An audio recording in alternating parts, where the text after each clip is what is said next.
Estamos de volta com Antenados Pergunta. E hoje está aqui o Pedro, é o nosso entrevistado.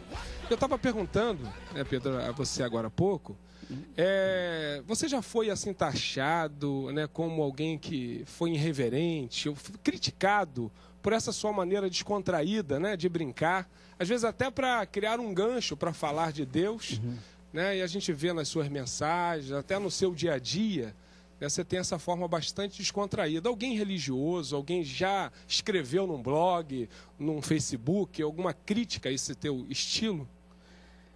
Já, eu acho, uma vez foi bem duro, um cara ligou, escreveu para mim e falou assim, eu vi uma mensagem sua que você falou que todo mundo pertence a Deus, e falou assim, que ninguém é do diabo. Aí ele falou assim, mas a Bíblia não diz isso. Aí eu tirei para ele, falei, cara, no contexto que eu estava falando, eu disse o seguinte, que ninguém pertence, o diabo não criou ninguém, o diabo não criou ninguém. A Bíblia fala que todos nós somos imagem e semelhança de Deus. Agora, o pecado veio e distorceu isso. O diabo roubou a identidade. O grande problema da humanidade está na identidade. Porque eu tentei explicar para ele, porque eu estava aprendendo sobre isso. Falei assim, quando o homem peca, Deus vem e pergunta assim, cadê você, Adão? Onde você está? Aí Adão fala, fica escondido e fala assim, é que eu ouvi tua voz e fiquei com medo. Medo de quê? Ah, porque eu estava nu. Mas quem falou que você estava nu? Ah, foi a mulher que tu me deste. Já botou culpa em quem? Tu me deu uma mulher que falou isso.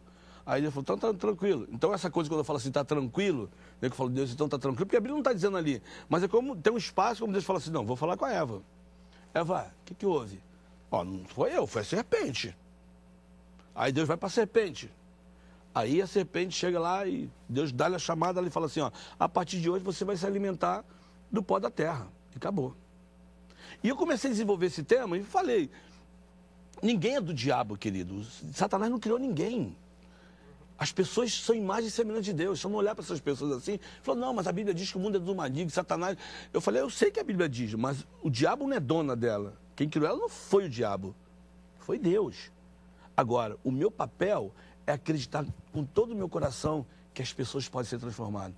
Porque o dia que eu não acreditar mais isso, querido, não tem sentido o porquê eu vivo no sentido de viver em relação de amar pessoas. Porque quando o pastor me fez uma pergunta, eu lembrei logo. Se tudo aquilo que você faz no reino de Deus não for por amor, é obras mortas. Pedro, deixa eu... correr atrás do vento. Então, já tive muita crítica. Mas, quando eu falo mundo de Bob, só para te dar uma ideia, é porque quando eu li a Bíblia, eu falo assim, eu ensino para meus filhos, faça a pergunta para o texto. Faça a pergunta para o texto. Porque eu estou ensinando meu filho hoje Provérbios 2. A gente está batalhando há quase um ano, Provérbios 2 só. Filho meu, se aceitares as minhas palavras, no teu coração te esconderes, se como prata buscares e tesouro escondido procurares, tu trabalha porque é para ganhar o salário. E tesouro não se acha fácil, tu tem que cavar. E a Bíblia, querido, eu já estive evangelizando uma vez, desculpa só, eu estava evangelizando, a gente falou, o cara foi interessadíssimo, eu li um texto para ele, ele falou, poxa, eu gostei muito e tal. Eu já dei minha Bíblia, muitas vezes já dei Bíblia, eu não boto nem mais nada, eu já dei Bíblia na rua, falei, pô, leva para você. Mas naquele dia eu senti que era para me dar aquela página pro cara de Efésios, eu falei, pô, cara, ó, tirei o Efésios, falei, pô, leva para tu e lê. Eu botei meu telefone e falei, ó, qualquer que você liga para mim. Aí a mulher, minha irmã, mas você rasgou a Bíblia? Aí ela começou, ela estava comigo evangelizando, falou, você rasgou a Bíblia? Como? Eu falei assim, irmão, olha só, o problema não é tirar uma folha e dar pro cara.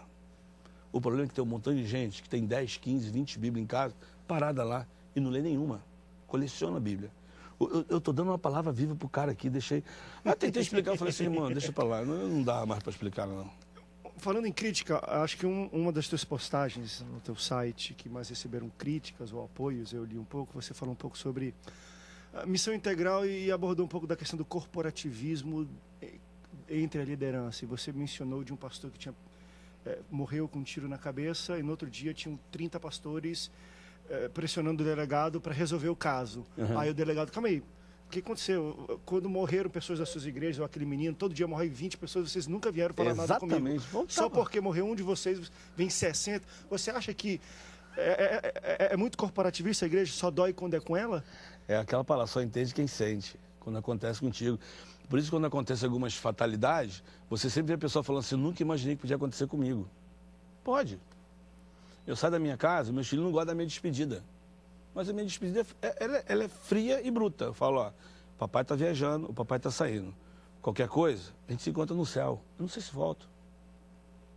Não sei, mas eu vi aquilo como um tom de crítica, sua no sentido de a igreja só peleja para aquilo que é de interesse dela. Então, se atinge os outros, que é uma coisa que a Bíblia fala, se outro morrer, mas não é alguém então da eu vou igreja, falar que se aqui. dane. Eu já tinha escrito uma coisa antes, eu sei que quero gente da igreja. algumas pessoas criticam, mas assim, eu tô no olho do furacão, né? O crente passa necessidade, mas o não crente também passa, pô. O sol nasce para todo mundo, né? O crente é capaz também de levar uma bala perdida, o não crente também. Mas todo dia tem um monte levando tiro. Ó, nós tínhamos um pastor Antônio Carlos do Borel. Aquele homem vivia no meio de tiroteio. Que homem era aquele? Que coração era aquele? E quando tinha tiroteio, ele falava assim, irmãos, vamos ficar aqui na igreja até acabar o tiroteio. Homem de Deus, meu irmão. Homem... A gente perdeu muito quando perdeu o Antônio Carlos. Muito, muito. Depois esse pastor morreu na Avenida Brasil, passando por um casamento. Começou um tiroteio no Manguinho. Uma bala perdida pegou ele, um tiro na cabeça. Então, ele vivia no meio do tiroteio no Borel. Uma bala não acertou ele. Ele estava na Avenida Brasil, ele e a esposa dele. Quando ele viu a esposa dele, só viu que ele baixou a cabeça, o carro desgovernou. Ele morreu com o tiro na cabeça. Que homem de Deus. A bala pegou na pessoa errada? Ah, não. Se fosse uma outra pessoa, seria... Então eu escrevi um texto assim, eu falei assim, até quando nós como igreja vamos ficar de mãos atadas? Até quando? A pergunta é essa, até quando? Porque morre gente todo dia. Todo dia morre gente. Aí eu botei uma enquete. Eu botei assim, vamos começar a orar para morrer algum pastor famoso, porque aí a igreja, vai se levantar, vai para a rua, vai ter trem elétrico, vai ter passeata, vamos lá, vamos orar. Por quê? Porque morreu um pastor famoso, aí, só porque o pastor famoso morreu, acabou, é a mesma tese do Tim Lopes. Vamos orar para morrer mais gente famosa da Globo, do artista, porque o Complexo do Alemão só foi mudado depois que o Tim Lopes morreu.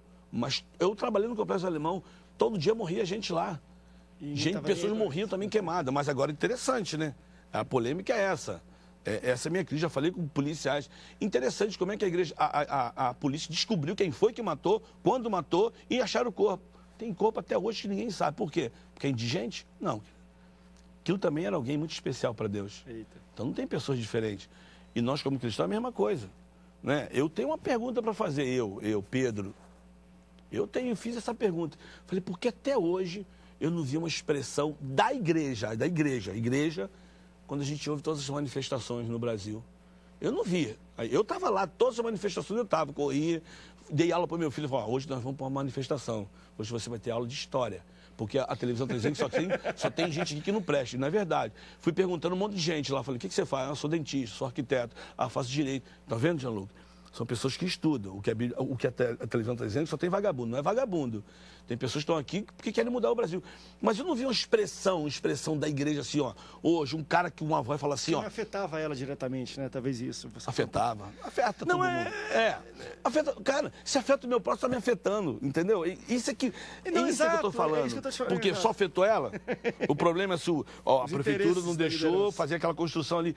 Mas afeta todo mundo, meu irmão. Afeta todo mundo, porque afeta a mulher que trabalha na casa dela, né, do cara que tem o dinheiro, afeta todo mundo, isso é um efeito dominó. Falei, por que não? Então, eu queria ver assim, uma massa, o Rio de Janeiro, a juventude vai para a rua cristã, e lá, em vez de a gente fazer batalha, vamos orar, vamos ajoelhar todo mundo, e nós estamos aqui para isso. Desculpa, às vezes lá na massa, lá nas manifestações, eu ia, aí o pessoal fala, Cabral, ei, Cabral, e xingava, falando, vai para o Rio Grande do Sul. Aí o pessoal olhava para mim e falou, não entendi nada. Eu falei, não preciso xingar o cara. Eu não concordo com o que ele está fazendo, mas não preciso xingar ele. Mas aí, às vezes naquele tempo, aí você começava falando, eu também trabalho, eu quero ver um Rio melhor. Eu sou da parte do Rio. Eu quero o melhor para a minha sociedade, a partir daqui a gente pode fazer diferença. Então eu fiz a tese, rapaz. Botei, quem que você quer que morra? Dá pra deixar isso aqui? Quem ganhou essa eleição, não? De líder evangélico, né? De líder evangélico. Quem ganhou? Valdomiro, depois o Malafaia. Eleito a pastor a morrer para poder... Para nego... Né? Aí minha esposa falou, eu tirei. Mas assim, tá no coração das pessoas, as pessoas estão brigando entre elas, tá com raiva do pastor que tá fazendo aquilo. Meu irmão, eles estão brigando entre eles. E eu acho que é vaidade. E enquanto uma sociedade tá aqui clamando, e olhando pra gente o tempo todo, Vamos rápido break, desculpa, já subiu ali, mas a gente já volta até falando um pouco sobre isso, porque não deixa de ser verdade. Eu acho que corrupção está reinando no Brasil e a igreja está falando, não vamos casar gays, né? Eu acho que a gente parece que não está conectado com o que realmente o Brasil precisa, embora eu acho que tem o seu posicionamento, mas muito bem colocado, a gente continua no próximo bloco. Bora. Não sai daí, o Antenados Pergunta volta já para o último bloco. Eu quero